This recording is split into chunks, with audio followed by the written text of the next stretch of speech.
ఆకాశమే హద్దుగా సాగుతున్న T20 world cup 2026 climax చేరుకుంది. అహ్మదాబాద్లో నరేంద్ర మోడీ స్టేడియం వేదికగా జరుగుతున్న భారత్ వర్సెస్ న్యూజిలాండ్ ఫైనల్ పోరు కేవలం ఒక ఆట మాత్రమే కాదు, టీమిండియా పాలిట అదొక అగ్ని పరీక్ష. ఏళ్ల తరబడి భారత క్రికెట్ అభిమానులు వేధిస్తున్న 5 అపనమ్మకాలని పటాపంచలు చేసేందుకు సూర్యకుమార్ సేన సిద్ధమైంది. అవేంటో తెలిస్తే మీరు కూడా షాక్ అవుతారు.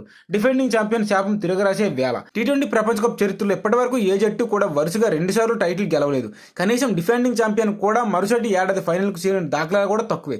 కానీ భారత్ ఇప్పటికే ఫైనల్కు చేరి ఆ రికార్డును తిరగరాసింది. ఇప్పుడు కివీస్ను ఓడించి వరుసగా రెండోసారి ట్రోఫీ ముద్దాడితే చరిత్రలు నిలవడమే కాకుండా ఈ పాత సెంటిమెంట్ను చెరిపేస్తుంది. సొంత గడ్డపై కప్పు కొట్టడమే భయం.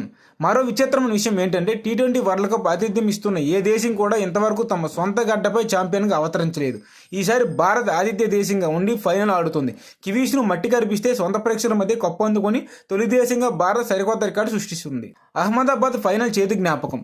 అహ్మదాబాద్ స్టేడియం అంటేనే భారత అభిమానులకు 2023 వరల్డ్ కప్ ఫైనల్ ఇవ్వటం గుర్తొస్తుంది. అప్పుడు ఆస్ట్రేలియా చేతిలో ఎదురైన అనుభవం ఒక గాయంలో మిగిలిపోయింది. అదే మైదానంలో ఇప్పుడు మరో ఐసీసీ ఫైనల్ జరుగుతుంది. ఈసారి కివీస్ను ఓడించి అహ్మదాబాద్ స్టేడియం మనం కలిసి రాదు అనే భ్రమను టీమిండియా తొలగించాల్సి ఉంది.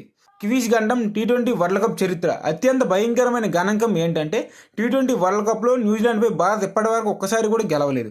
3 సార్లు తలబడితే 3 సార్లు కివీస్దే పైచేయింది. ఫైనల్ లాంటి కీలక పోరులో ఈ నెగిటివ్ రికార్డును చెరిపేసి తమను కివీస్ని ఓడించగలము అని నిరూపించిన సమయం ఆసన్నమైంది. న్యూజిలాండ్కు ఐసీసీ టోర్నీలో ఒక అలవాటు ఉంది. వాళ్ళు ఇప్పటివరకు గెలిచిన ఐసీసీ టైటిల్స్ అన్నీ భారత్ను ఓడించి గెలిచినవి. అది టెస్ట్ ఛాంపియన్షిప్ అయినా, గతంలో జరిగిన వన్డే టోర్నీ అయినా ఇండియా పైన గెలిస్తేనే వాళ్ళు ఛాంపియన్ అవుతారు అనే నానుడి ఉంది. ఈసారి ఆ మాయాజాలం సాగకుండా కివీస్ దూకుడికి కట్టడి చేయడమే టీమిండియా అసలైన లక్ష్యం. ఈ మ్యాచ్ పై మీ అభిప్రాయాన్ని కామెంట్ రూపంలో తెలియజేయండి. వీడియో ఇస్తే లైక్ చేసి ఛానల్ సబ్స్క్రైబ్ చేసుకోండి.